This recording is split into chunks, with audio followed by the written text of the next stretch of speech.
Vietnam and the United States began working together in 1989 when USAID launched programs benefiting Vietnamese with disabilities through the Patrick Leahy War Victims Fund and the Displaced Children and Orphans Fund. USAID works with Vietnam to strengthen capacities, to enhance governance, expand access to quality higher education, address the harmful effects of HIV/AIDS and threats to global health security, improve welfare of persons with disabilities, advance gender equality, female empowerment and the role of vulnerable populations, and address environmental challenges including climate change, biodiversity conservation, and dioxin contamination. Recently, USAID mission in Vietnam announced the new mission director, Mr. Michael Greene. With experience working at USAID mission in Azerbaijan, Peru, Bangladesh, and Ecuador, etc., Mr. Greene is committed to contributing to effectively implementing the second half of the country development cooperation strategy for Vietnam 2014-2018.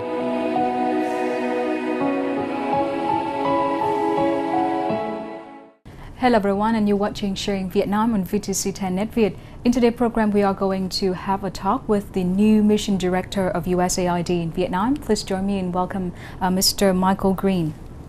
Thank you so much for joining us today, and congratulations on your new position. We know that you assumed the position of mission director for USAID in Vietnam in July 2016. So what are your impressions of the country? And we're also curious to know what have you been able to see in Vietnam in the past 2 months in terms of work and also life. Yes, Ngan, I'm so delighted to be with you here today on your program.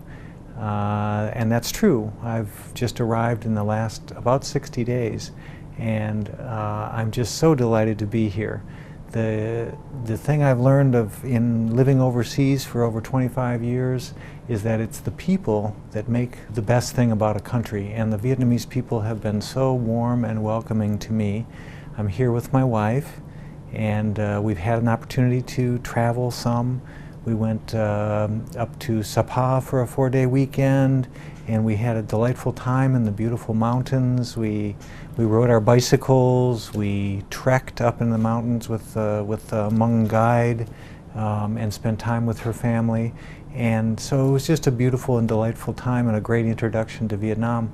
Here in Hanoi, we've done all the tourism things. We've enjoyed the food so much. My wife and I are just having a great time settling into life here, and we look forward to the next 4 years. In my work, I've had the opportunity to travel to both Da Nang and Ho Chi Minh City. In Da Nang, one of the most interesting events I went to was a Women in STEM conference, and STEM stands, of course, for Science, Technology, Engineering, and Math, and the conference was sponsored by our higher education partners, and the purpose is to stimulate interest by young women in STEM careers. And I was so impressed with all of the women, the presenters, who are such high achieving in both government and academia and the private sector in STEM fields. And about 300, mostly young women, turned out for this 2-day conference, and it was so motivating for me to feel their energy and feel their excitement at their future careers in STEM. In Ho Chi Minh City, I went down to visit the Intel plant, which is an amazing technological plant that manufactures high tech and providing huge numbers of great jobs for young Vietnamese. And Intel is our co-sponsor of these higher education programs. I also attended the launch of a HIV self-testing, which is newly available in Vietnam. USAID Vietnam is now halfway through implementing its 5-year development cooperation strategy for the country. Can you share with us your thoughts about the importance of this strategy, as well as highlight some major achievements? As you say, we're just over halfway through our 5-year strategy, and overall we're very happy with the progress that's been made. Achievements that we're very proud of are in HIV/AIDS, for example. Over recent years, we have helped support the Ministry of Health, as the ministry has created a system that now supports over 110,000 people with life-saving ARV drugs. In climate change, our programs have achieved things like supporting the Thanh Hoa provincial government in their green growth action plan to protect, to adapt to climate change and mitigate the impacts. We work in disaster risk reduction and preparation through organizations like the Vietnamese Red Cross. We've assisted with communities all along the coast to prepare for disasters. An interesting advance, we've made great progress since 2012 in our dioxin remediation program in the Da Nang airport.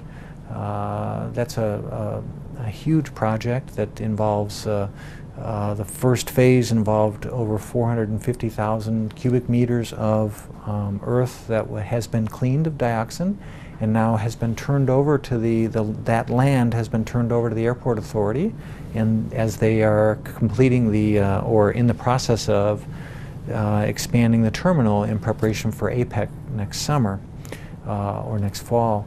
And so now we're beginning the second phase of Da Nang remediation, and we should complete that project by next summer.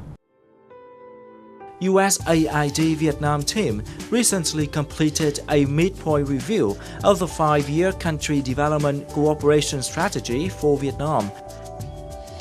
USAID projects implemented in various fields, bringing benefits to people from all walks of life.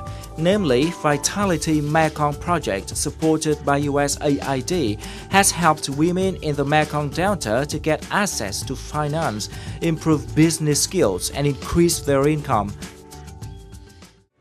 Trong khi tham gia cái lớp tập huấn này về thì gia đình cũng làm cái nghề này thì tạo công ăn việc làm cho các thành viên trong gia đình được có công ăn việc làm ổn định, không phải đi làm thuê như hồi xưa. As Vietnam is one of the world's most vulnerable countries to the effects of climate change, USAID mission in Vietnam has projects aiming to accelerate Vietnam's transition to climate-resilient, low-emission, sustainable economic development through an integrated mitigation, adaptation, and disaster risk reduction approach. This is a field applying the Climate Smart Rice model, jointly conducted by the officers of Agriculture and Fisheries Department, Nam Định Province, and USAID Vietnam in Giao Hải Commune, Giao Thủy District, Nam Định Province. Nó vừa là giảm cái khí phát thải này, tránh được cái ô nhiễm môi trường này, và cái mong muốn của nông dân là chi phí ít, lợi nhuận cao. While the strategy, goal and objectives remain relevant, new opportunities and challenges have emerged.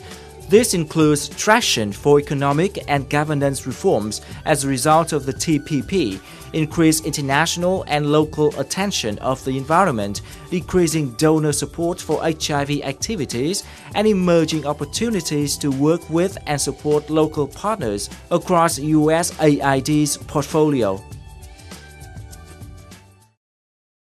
What are the main priorities under this strategy for the upcoming years, and will there be any changes or emerging challenge in your opinion?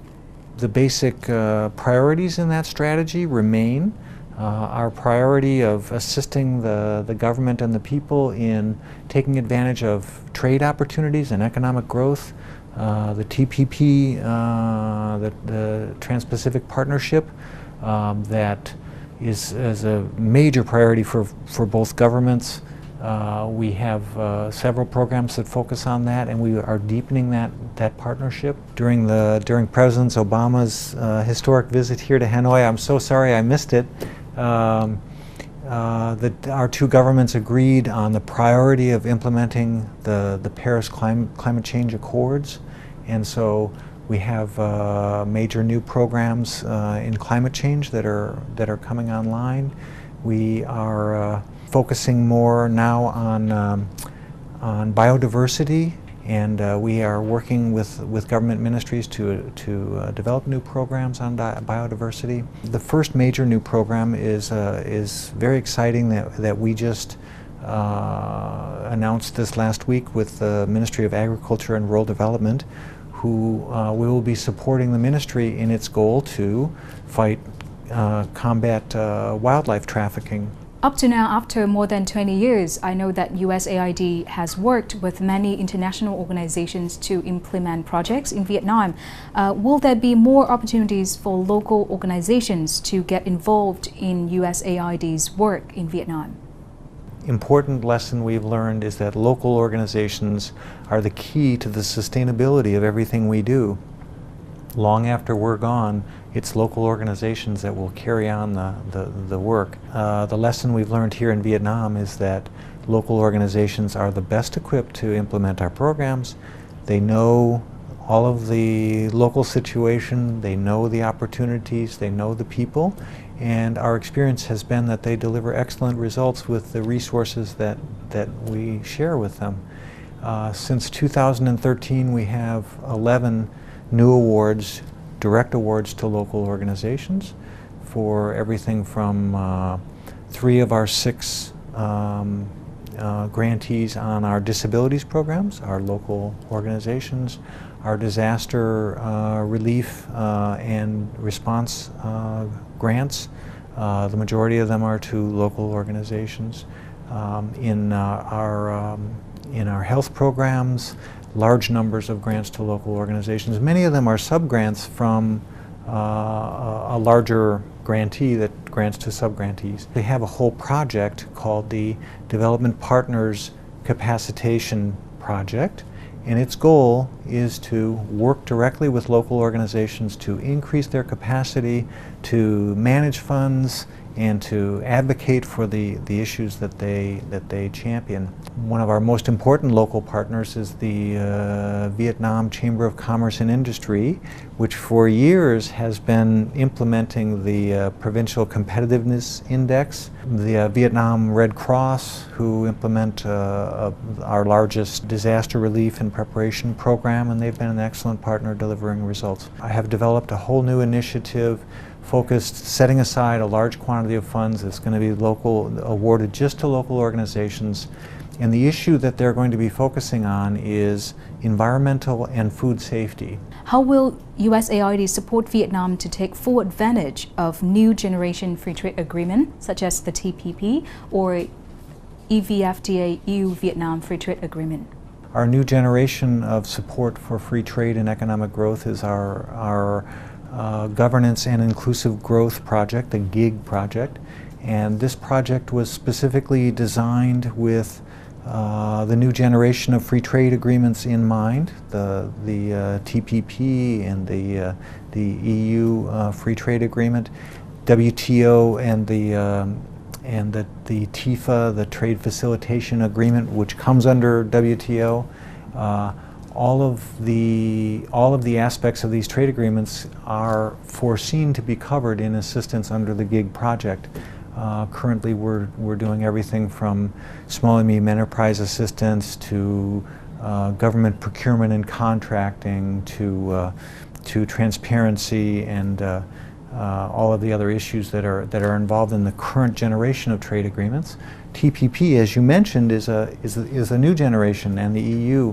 And so our program is in the process of discussing with the government about expanding into those new areas of the new generation trade agreements, from labor rights to environmental compliance to intellectual property rights, all of the kind of advanced features of the new trade agreements. Once again, thank you so much for joining us today, and we wish you great time in Vietnam.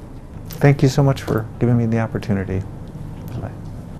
That's all we have for today's program. I hope that you have found out more interesting information concerning the 5-year development cooperation strategy of USAID in Vietnam, especially the priorities for the next 2.5 years. Thank you so much for watching, and see you next time.